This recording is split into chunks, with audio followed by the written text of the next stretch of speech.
Hello friends, welcome to my YouTube channel. आज हम protein का पार्ट 2 पढ़ेंगे और हमने इसके पार्ट 1 में प्रोटीन क्या है, प्रोटीन के वर्गीकरण के बारे में पढ़ा था और आज हम इसके टेस्ट के बारे में पढ़ेंगे और पीसीएम पीईएम के बारे में डिस्कस करेंगे। तो चलिए हम स्टार्ट करते हैं। प्रोटीन टेस्ट वायुरेट टेस्ट पेप्टाइल समूह की उपस्थिति को जानने के लिए किया जाता है। जैंथ्रोपोरेटिक जो परीक्षण होता है यह एरोमेटिक अमीनो एसिड की मात्रा को जानने के लिए किया जाता है और जो मिलन टेस्ट होता है यह फिनाल समूह की उपस्थिति को बताता है। और ये नेक्स्ट है इसमें मोलिस टेस्ट, यह है ग्लाइकोप्रोटीन की मात्रा को बताता है कि कितनी ग्लाइकोप्रोटीन की मात्रा प्रेजेंट है। और जो हॉपकिन टेस्ट होता है यह ट्रिप्टोफैन की मात्रा को जानने के लिए किया जाता है, हॉपकिन टेस्ट। और नेक्स्ट है लेड सल्फाइड टेस्ट, यह सिस्टीन नामक जो एमिनो एसिड होता है उसमें सल्फर की मात्रा कितनी प्रेजेंट है उसको जानने के लिए किया जाता है, लेड सल्फाइड टेस्ट। और नेक्स्ट है निनहाइड्रिन टेस्ट, ये टेस्ट बहुत इम्पॉर्टेंट है, ये टीजीटी पीजीटी में भी कई बार पूछा गया है और यह एमिनो एसिड की मात्रा को जानने के लिए किया जाता है, निनहाइड्रिन टेस्ट। और नाइट्रोप्रोसाइज टेस्ट जो होता है यह सल्फर युक्त एमिनो एसिड या प्रोटीन में क्रिस्टीन की मात्रा को जानने के लिए किया जाता है।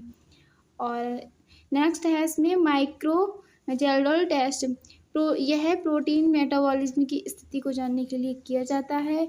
और जो मैक्रोजेल्डोल टेस्ट होता है यह नाइट्रोजन की मात्रा को जानने के लिए किया जाता है। तो ये प्रोटीन के इम्पॉर्टेंट टेस्ट के बारे में मैंने बताया है और ये एग्ज़ाम में कई बार पूछे गए हैं, तो आगे भी ये पूछे जा सकते हैं, तो प्लीज़ आप इन्हें याद कर लीजिएगा। तो नेक्स्ट इसमें हम पढ़ेंगे जैसे अंडे के जो पीला भाग है उसमें कौन सा प्रोटीन पाया जाता है, गेहूँ, मक्का, जौ, हमारे बाल नाखूनों में कौन सा प्रोटीन होता है और इन सब के बारे में पढ़ेंगे। तो ये जो अंडा होता है, अंडे के पीले भाग में एल्ब्यूमिन प्रोटीन, ओवाल्ब्यूमिन प्रोटीन, ओवग्लोब्यूमिन प्रोटीन पाया जाता है। यह 3 प्रोटीन अंडे के पीले भाग में पाए जाते हैं। और जो गेहूँ होता है उसमें ग्लूटेन पाया जाता है 10 से 11%, इसमें गेहूँ में 10 से 11% ग्लूटेन की मात्रा प्रेजेंट होती है। और सीलिएक रोग के जो पेशेंट होते हैं उनको यह नहीं दिया जाता है ग्लूटेन, उनको ग्लूटेन फ्री आहार दिया जाता है। मक्के में जीन प्रोटीन पाया जाता है, जौ में हार्डिन प्रोटीन पाया जाता है। और जो हमारे बाल होते हैं, नाखून, इसमें कैरेटिन प्रोटीन पाया जाता है। नाखून का जो जीवित भाग होता है उसमें इलाडिन प्रोटीन पाया जाता है। हमारी रक्त में हीमोग्लोबिन, ग्लोबिन, फाइब्रिनोजन, ये प्रोटीन हमारे रक्त में पाए जाते हैं। और हमारी मांसपेशियों में मायोग्लोबिन नामक प्रोटीन पाया जाता है। तो इस तरह से ये प्रोटीन पाए जाते हैं। नेक्स्ट हम पढ़ेंगे पीसीएम और पीईएम के बारे में। पीईएम प्रोटीन एनर्जी माल न्यूट्रिशन, प्रोटीन एनर्जी माल न्यूट्रिशन को WHO ने 1976 में स्वीकार किया और यह 1 से 5 साल तक के बच्चों में ज़्यादा होता है। और जो निर्धन वर्ग के लोग होते हैं उनके जो बच्चे होते हैं वो इस रोग से ज़्यादा पीड़ित होते हैं। तो इसमें पीईएम के अंतर्गत ये क्वाशियोरकर, इसके अंतर्गत क्वाशियोरकर, मेरास्मस और क्वाशियोरकर प्लस मेरास्मस ये आते हैं, ये रोग इसके अंतर्गत आते हैं। तो जो क्वाशियोरकर है इसमें प्रोटीन की कमी हो जाती है और यह रोग 1 साल से 5 साल तक के बच्चों में होता है। और 1935 में एक चिकित्सक थे सिस्ली विलियम, उन्होंने यह बताया था कि प्रोटीन की कमी से 1 से 5 साल तक के बच्चों में क्वाशियोरकर नामक रोग हो जाता है। इन्होंने 1933 से 1935 में ये इसके बीच में ये बताया था। अब आते हैं हम इसके लक्षण की क्वाशियोरकर जो रोग होता है इसके क्या लक्षण होते हैं जिनसे हमें पता चले कि बच्चे को क्वाशियोरकर है या नहीं। तो इसके लक्षण है कि जो बच्चा होता है उसका फेस मून के जैसे हो जाता है, उसके शरीर में सूजन आ जाती है, बाल झड़ने लगते हैं, सफ़ेद हो जाते हैं, त्वचा पर धब्बे हो जाते हैं, फैटी लीवर हो जाता है, खाने का मन नहीं करता है, शरीर भार में कमी आ जाती है।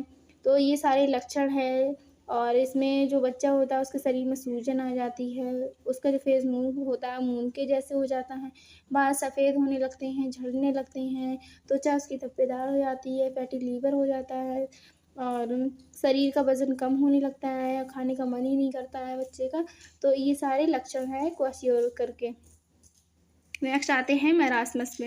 ये जो मैरास्मस होता है ये 1 साल तक के बच्चों में देखने को मिलता है या 6 से 18 माह में यह मैरास्मस होता है और यह ग्रीक भाषा का जो एक शब्द है, ये जो मैरास्मस है ये ग्रीक भाषा का शब्द है जिसका अर्थ होता है टू वेस्ट और इसमें यह कार्बोहाइड्रेट और प्रोटीन की कमी से होता है और इसमें त्वचा के नीचे का फैट समाप्त हो जाता है, बच्चे का शरीर दुबला-पतला कमज़ोर हो जाता है, उसका फेस मंकी के जैसे हो जाता है या ओल्ड मैन बूढ़े आदमी के जैसे उसका फेस दिखने लगता है।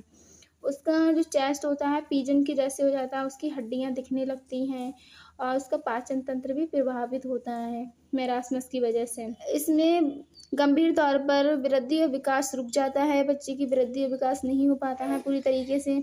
इसमें बालों का रंग नहीं बदलता है और क्वाशियोरकर होता है इसमें बालों का रंग बदल जाता है और बाल सफ़ेद होने लगते हैं, इसमें बालों का रंग नहीं बदलता है। तो इसमें जो त्वचा होती है रूखी हो जाती है, इसमें फैटी लिवर नहीं होता है। क्वाशियोरकर में फैटी लिवर हो जाता है, उसमें बच्चा मोटा दिखाई देता है और इसमें जो मैरास्मस होता है इसमें बच्चे का जो शरीर होता है वो दुबला-पतला दिखाई देता है। तो ये मैरास्मस के लक्षण हैं। तो इस तरीके से बच्चे में मैरास्मस होता है और जो क्वाशियोरकर प्लस मैरास्मस है इसमें क्वाशियोरकर और मैरास्मस इन दोनों के ही लक्षण दिखाई देते हैं। तो इसीलिए इसको क्वाशियोरकर प्लस मैरास्मस कहा जाता है। तो ये हमने पीईएम और पीसीएम के बारे में पढ़ा है, क्वाशियोरकर और मैरास्मस के बारे में। तो फ्रेंड्स आपको अगर कोई टर्म समझ में ना आया हो, कहीं पे कोई प्रॉब्लम हो तो आप कमेंट करिएगा मुझे और अगर मेरी वीडियो आपको अच्छी लगी हो तो मेरे चैनल को सब्सक्राइब करिए और मेरी वीडियो को शेयर करिए।